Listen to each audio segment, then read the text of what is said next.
Très bien, nous allons commencer donc la session avec la démonstration de la plateforme Tanium présentée par Jérôme Varro, ici présent, sur la gestion du risque cyber, comment identifier, prioriser et réduire votre exposition au risque IT. C'est à vous. Alors bonjour à tous, j'attends de petites secondes que l'écran s'affiche. Ou pas. Ok. Donc brièvement, je travaille pour Tanium. Donc pour tous ceux qui ne connaissent pas Tanium, c'est une société américaine qui a fait un fort investissement en France depuis maintenant 5 ans.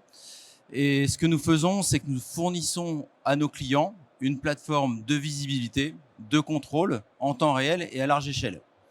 Alors historiquement, Tanium a été conçu pour travailler sur des très très grands parcs. Notre plus gros client, c'est l'US Air Force, et ils utilisent 1,2 million de endpoints avec Tanium. Et aujourd'hui, nous avons fait beaucoup d'investissements au cours des dernières années pour permettre à nos clients de faire 3 choses. Déjà, de pouvoir travailler sur des plus petits parcs, d'avoir une facilité d'utilisation plus importante. Et le troisième point, c'est surtout de commencer à donner des informations concrètes à nos clients sur des cas d'usage qui arrivent tous les jours. Et aujourd'hui, ce que je vais faire, c'est que je vais vous parler du risque cyber et comment Tanium travaille sur cette partie. Alors, vu que j'ai quelques petits soucis de Mac, comme vous l'avez vu depuis tout à l'heure, j'ai fait la présentation dans ce mode-là. Alors déjà, en premier lieu, quand on parle du risque cyber, on ne va pas parler, côté Tanium, d'une notion qui va être basée sur des tests extérieurs et autres. Le concept de Tanium va être de dire comment on peut collecter tout un subset de data pour permettre au RSSI, au DSI, aux auditeurs externes et à n'importe quel opérationnel de mesurer un certain nombre de choses. Et c'est quoi ces choses ? C'est par exemple d'avoir la capacité d'estimer quels sont les endpoints dans mon environnement qui sont les plus vulnérables. Pour nous, c'est quoi un endpoint ? Un serveur, un poste de travail, du Windows, du Linux, de l'AX, du Mac, du Solaris, virtuel, physique, peu importe. Ça va être aussi la capacité de dire le risque peut prendre plusieurs formes. C'est pas forcément une vulnérabilité, ça fait partie du sujet, mais ça peut être autour de choses comme j'ai fait une configuration dans mon environnement où j'ai décidé d'appliquer une configuration, celle-ci me met en risque.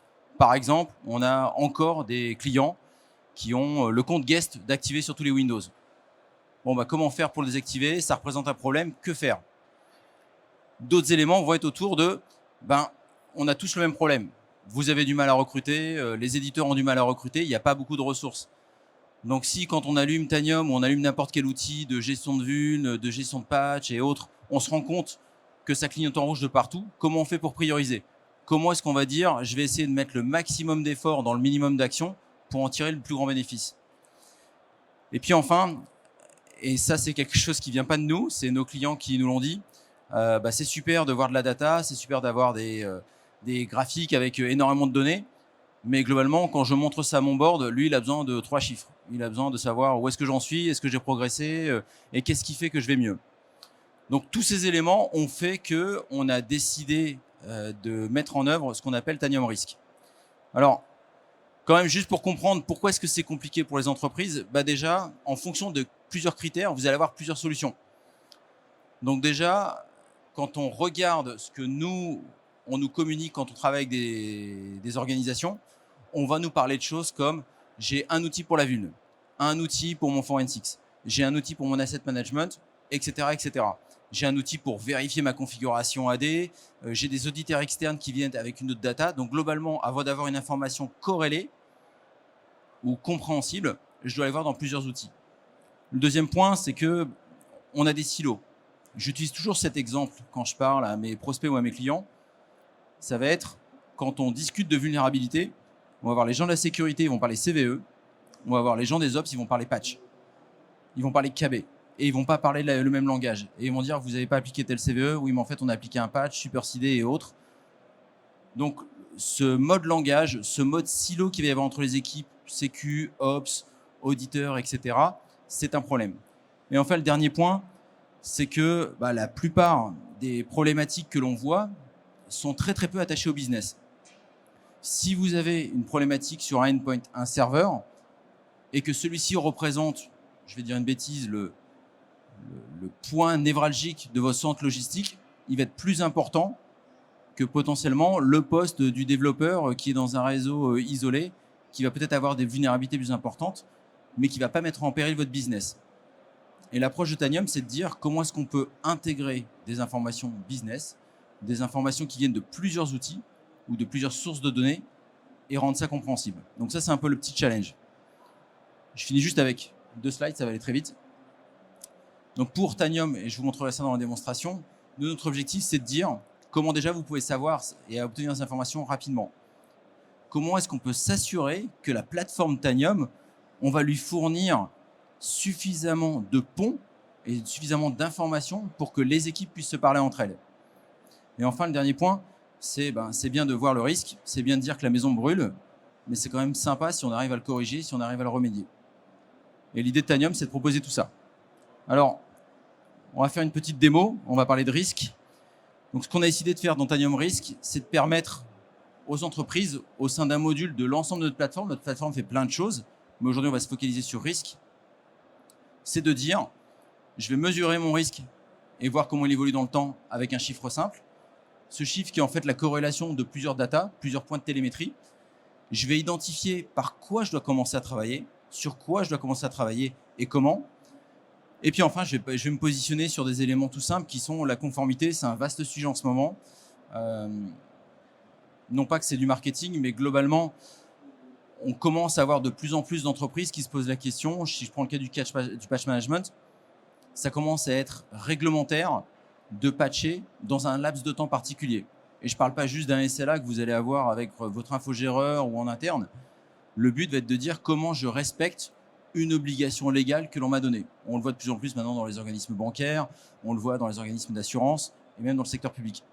Donc l'idée de Tanium Risk, ça a été de dire on va travailler sur tout ça et comment vous allez pouvoir pivoter et utiliser cette data. Donc si vous êtes OK avec ça, ce que je vais faire, c'est on va arrêter les slides et on va faire une démo et on va regarder un petit peu ce qu'on peut faire. Donc ça, c'est la plateforme Tanium et je ne sais pas du tout ce que ça va donner parce que le réseau est un peu catastrophique. L'idée, c'est pour ceux qui ne connaissent pas la plateforme, on peut poser n'importe quelle question dans Tanium. Je peux dire, par exemple, je veux savoir quelles sont mes machines. Et lorsque je clique sur ça, ce qui se passe, et vous voyez mon environnement, il a 933 endpoints. La question, si ma 4G veut bien fonctionner, est posée en temps réel sur l'ensemble des endpoints qui sont censés me répondre assez rapidement. Alors, c'est l'effet des mots que vous connaissez tous. Ce qui se passe là maintenant, vous voyez ici, ça s'affiche. Globalement, que vous ayez 1000 endpoints ou 1 million, ça va être plus rapide que ma démo. Parce que là, c'est un peu long. L'idée autour de ça, c'est que cette question, elle est posée à l'ensemble de mon parc et l'ensemble de mon parc répond en temps réel. Pourquoi est-ce que c'est important de parler de temps réel? C'est que dans l'approche de Tanium, on s'est toujours dit il ne faut pas se baser sur une information qui a une durée de vie de 1 an, 1 mois ou qui n'a pas été rafraîchie depuis le dernier inventaire, depuis le dernier analyse de sécurité, le dernier scan. Donc l'approche qu'on s'est donnée, c'est de dire si on peut requêter n'importe quelle information, on va requêter des informations de sécurité pour proposer une approche autour du risque. Et c'est ce qu'on fait là.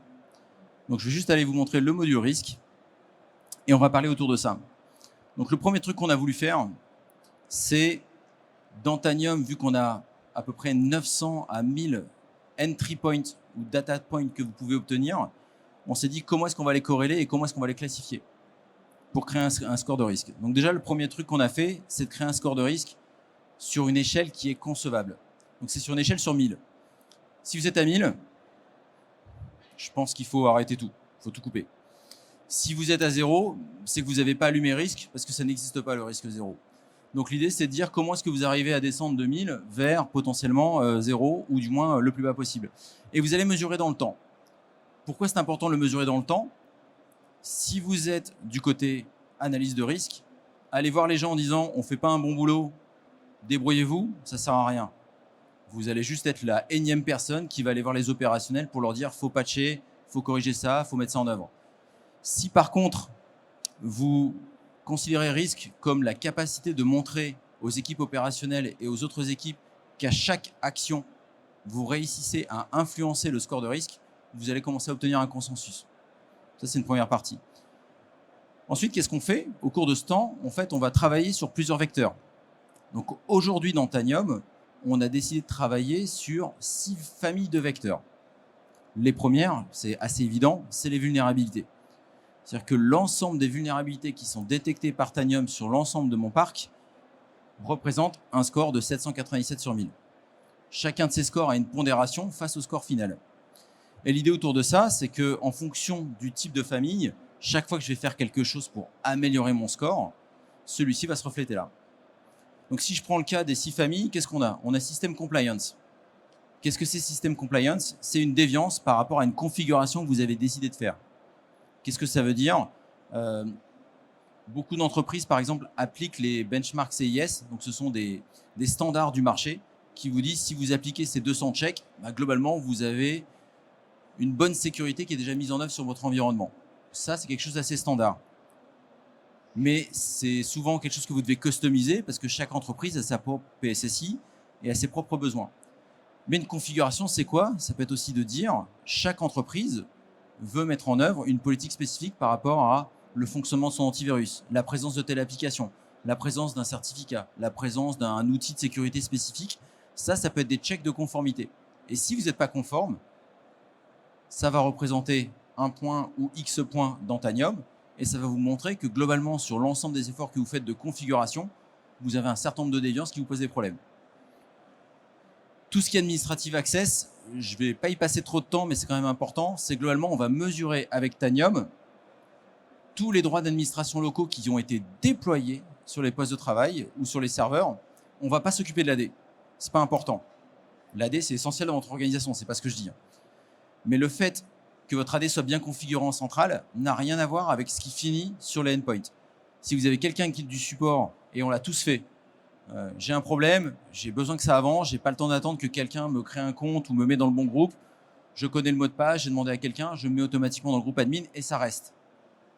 Etc. etc. En fait, ce que va faire Tanium, je vois quelques sourires, oui, on l'a tous fait, hein. On le fait peut-être encore un peu trop, mais si je regarde avec Tanium, je vais être en capacité de cruncher toute cette data et globalement d'analyser entre les sessions qui sont ouvertes, les droits d'administration que j'ai trouvés, les groupes qui sont nestés eux-mêmes dans notre groupe, etc. Et je vais vous donner les chemins les plus critiques vers les endpoints les plus puissants ou vers les users les plus puissants. En combien de sauts j'ai besoin de faire à partir de ce poste de travail pour accéder au laptop de mon CEO ou pour accéder à un droit d'admin. Et ça, c'est pas dans le but de nouveau de dire l'AD est mal configuré. Merci. C'est pas dans le but de dire allez. Voilà. C'est pas dans le but de dire que l'AD est mal configuré, c'est plutôt dans le but de dire attention. Il y a un truc qui fait que maintenant, si vous le corrigez, vous allez réduire l'exposition. Et on va vous montrer un petit peu de ça. Et pareil, les deux autres sont assez explicatifs. C'est l'idée de dire, on se souvient récemment qu'il y a une banque l'année dernière, son site web est tombé parce que le certificat avait expiré. C'est pas normal en 2022 ou en 2021 d'avoir encore ce type de problème. On doit savoir le niveau d'expiration de nos certificats. C'est pas normal d'utiliser encore du TLS 1.0. Et à chaque fois qu'on fait tourner Tanium, on en trouve une palanquée partout. Donc l'idée, c'est de dire si vous avez des protocoles qui ne sont pas bons, si vous utilisez des certificats qui sont expirés, il y a peut-être des choses à faire. Donc maintenant, si on va un petit peu dans le détail, c'est que si je regarde dans Tanium, imaginons que je clique sur les vulnérabilités et je vous montre un petit peu le cycle de vie de comment on peut réduire cet élément. Donc quand je clique dessus, si ça s'affiche, je vais le faire le temps qu'il fasse. Voilà. Il va me le classer par endpoint. Si je regarde le vecteur vulnérabilité, il va me dire les endpoints qui sont les plus vulnérables. Comment il fait ça? Il calcule ça entre le nombre de vulnérabilités, haute, enfin le poids de la vulnérabilité, si elle est critique, pas critique, etc. Et je veux mesurer autour du temps. Là, par exemple, ici, j'ai eu 2 fois où j'ai fait, par exemple, des déploiements de software pour corriger des vulnérabilités. Il se trouve que j'ai remis des endpoints qui n'étaient pas bons, etc., etc. Je vais mesurer dans le temps. Mais moi, ce qui va m'intéresser, c'est me dire, ces endpoints qui sont extrêmement vulnérables, lesquels sont-ils? Potentiellement, si je veux des informations comme j'ai besoin de savoir quel utilisateur contacter pour corriger ça, pour dire est-ce que je peux faire quelque chose, investiguer, je peux le faire. Mais là, ce qui va m'intéresser, moi, c'est plutôt de dire, je ne veux pas travailler par endpoint, je veux travailler au niveau de la CVE. Je veux me dire quelle est la CVE qui, si j'en corrige une, me permet d'avoir le meilleur impact sur l'ensemble de ma posture de risque. Donc, par exemple, ça va être potentiellement celle-ci, où je peux me dire, je vais demander à Tanium de mesurer quel est le meilleur impact pour moi en regardant le nombre de CVE, le nombre de endpoints, la criticité, etc. Donc là, dans le cas présent, Ça va mettre un petit peu de temps. Il est censé me classer mes vulnérabilités par impact. Et ce que je vais faire, c'est que je vais faire deux choses. Soit je vais me dire, par exemple, celle-ci m'intéresse. Je vais soit explorer ce qu'on appelle la vulnérabilité dans Comply. Donc Comply, c'est un de nos modules qui va vous dire quelle est la vulnérabilité, comment la corriger, comment est-ce qu'on l'a détectée. Donc, est-ce qu'on l'a détectée parce qu'on a vérifié tel DLL, tel fichier, telle clé de registre, la présence de telle application. Ou carrément, je peux dire, ok, je sais que cette CVE est embêtante, elle a un score important, je vais dire, je la remédie dans patch. Donc, de la même façon, et là, je vais pas forcément le faire. Mais ce que je vais montrer, c'est que je peux donner à mes copains du patch management l'information dont ils ont besoin. Le patch management, aujourd'hui, n'a pas besoin que vous lui disiez, il y a tel CVE à corriger, c'est tel KB. Parce que le problème, c'est qu'entre la définition de la CVE, qui date par exemple d'il y a 1 mois, 2 mois, 3 mois, et aujourd'hui, vous avez peut-être eu un KB qui a lui-même été annulé et remplacé par un autre. Tanium va vous donner l'information du dernier KB présent dans l'entreprise ou déjà disponible pour vous dire appliquez celui-là, appliquez directement le dernier, n'appliquez pas celui entre les deux. Et l'idée autour de tout ce qu'on va faire, c'est qu'on va dire si je sélectionne tout ça, je peux dire j'installe. Et ça va être l'approche de Tanium autour de Tanium Risk. Ça va être de dire, en fonction des différents éléments que vous avez détectés, je vais mettre à jour un software. Je peux aussi dire, dans le mode d'utilisation de Tanium, je vais dire, en fait, je vais parler de système compensatoire. C'est-à-dire, je vais me dire, si j'applique ma règle firewall qui me manque, combien de corrections de ma configuration je vais effectuer. Donc, typiquement, je vais me dire un élément tout simple. Ça va me dire ici que j'ai un certain nombre de endpoints où l'UAC n'est pas actif. Rien qu'en corrigeant cette partie, je vais améliorer mon score de risque. Et chaque élément que Tanium va vous proposer va être dans un mode comment améliorer votre posture. Le dernier truc que je vais expliquer par rapport à cette petite démo, c'est beaucoup de nos clients nous ont demandé que toute la data que l'on va sortir avec Tanium Risk soit contextualisée par rapport à des directions. Alors pour certains, ça a été parce que je vais être en capacité de voir si mon pays A respecte bien telle politique par rapport au pays B. Dans le cas, par exemple, de mon environnement qui est ici, je vais juste faire un truc, je vais dire, par rapport à mon score de 345 sur l'ensemble de mon environnement, comment se comportent mes Linux? Et en fait, je me rends compte que mes Linux, ça va plutôt pas mal. Mes Linux sont globalement en bonne santé. J'ai un score qui n'est pas vilain, mais qui est même très bien. J'ai très peu de problèmes. Comparé à, par exemple, si je me dis, je vais regarder tout ce qui se passe sur mes workstations, et là, je vais avoir une information qui va me dire comment ça se passe. Vous pourriez aujourd'hui le faire sur des directions, sur des entités, sur des pays. Et chaque personne qui accède à Tanium ne voit que les informations qui le concernent. Donc, quand vous êtes CISO, CIO, opérationnel, responsable de sécurité ou auditeur, vous pouvez à la fois montrer quel est le score global de l'entreprise et aussi commencer à travailler sur des éléments concrets comme telle entité travaille beaucoup mieux. Pourquoi? Est-ce que c'est parce qu'ils ont des meilleurs process? Est-ce que c'est parce qu'ils ont des meilleurs outils? Est-ce que tout simplement ils font le travail et les autres non? Donc l'idée autour de ça, c'est de vous donner de l'information qui vous permet de contextualiser les efforts que vous avez à faire. On peut le faire de plein de façons. Tanium, ça fait énormément de choses. Je voulais juste parler un tout petit peu du risque. L'idée pour nous, c'est vous pouvez rajouter autant de télémétrie que vous voulez, dans le sens où vous pouvez créer vos propres data points et les intégrer dans Tanium pour calculer votre score de risque. Certains clients vont dire ça ne m'intéresse pas la partie administrative impact, ça ne m'intéresse pas la partie SSL. Par contre, j'ai une dizaine de points de sécurité que je veux vérifier sur l'ensemble de mon parc et que je veux intégrer dans mon score. Ça, c'est typiquement ce que vous allez pouvoir faire. Donc l'idée pour moi, c'était de faire très rapide. Déjà parce que ça ne va pas très vite avec le réseau. Mais indépendamment de ça, c'était aussi pour ouvrir aux questions si vous en aviez. Donc je m'arrête là. Est-ce que vous avez des questions ?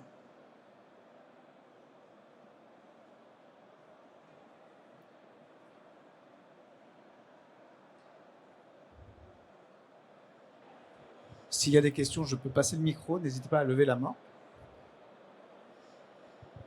Bien si. Oui. Est-ce qu'on peut créer d'autres vecteurs de risque que les 4 ou 5 que vous avez listés là, nous-mêmes en tant que clients? Alors oui, qu'est-ce que vous avez en tête?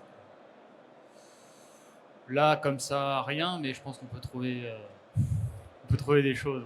Alors oui, on peut créer d'autres vecteurs de risque. Et justement, l'idée de ce qu'on est en train de faire au fur et à mesure, c'est aussi de permettre de partager ces autres vecteurs entre clients. L'idée est de dire qu'on commence à faire une communauté, soit par le biais d'Export JSON, soit par le biais d'une librairie dans laquelle vous pourriez télécharger, et de dire, bah voilà, j'ai un certain nombre d'applications, ça représente un certain risque. Il y a aussi un deuxième truc que je n'ai pas montré et qu'on cherche aussi à faire, et qu'on a fini, c'est d'appliquer une criticité sur le device en soi. Par exemple, si c'est des serveurs et qu'ils ont SAP qui tournent, ils sont beaucoup plus critiques que d'autres serveurs qui sont juste des boîtes vides, front au web et autres. Donc la criticité du endpoint, c'est aussi un vecteur qu'on rajoute dans le calcul de score. Est-ce qu'on pourrait aller jusqu'à, par exemple, dire j'ai un ensemble de machines et là-dessus, il ne doit pas y avoir de SMB. Et si je vois le port SMB d'ouvert sur ces machines-là, dans ces cas-là, ça me remonte un risque. Alors oui, on peut le faire. C'est déjà ce que vous pouvez faire par la plateforme Interact d'Antanium directement, de poser la question et l'obtenir. Vous pouvez lever des alertes et vous pouvez aussi appliquer de la remédiation. Mais là, typiquement, dans le cas de ce que vous expliquez, on pourrait simplement dire ce groupe de machines dit SMB ne devrait pas être activé. On regarde et on voit que ce n'est pas du tout conforme et on a l'information.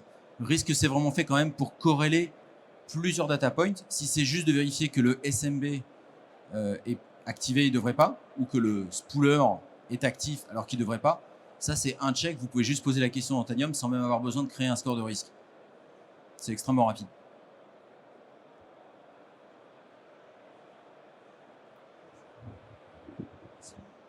Bonjour, vous l'avez peut-être déjà dit, mais comment vous remontez les informations dans Tanium? C'est via un agent sur les assets ou c'est par remote scan ou comment ça fonctionne?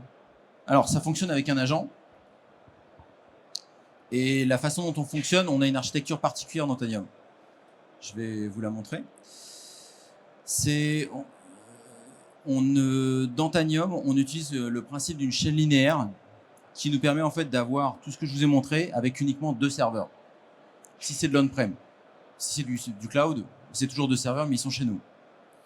L'idée de ce que je vais vous montrer quand ça s'affiche, c'est que quand je pose une question, imaginons on a cette salle, si je crie qui veut un café, on va avoir un problème. Vous allez tous me répondre en même temps, je vais avoir personne qui vont me dire je veux un double espresso, un allongé, etc. Par contre, si je vais donner à cette rangée-là un papier, un crayon en disant je pose la question qui veut un café, à cette partie-là un autre papier, un autre papier, un autre papier, et je dis quand vous avez fini de faire votre rangée, vous me rapportez la réponse.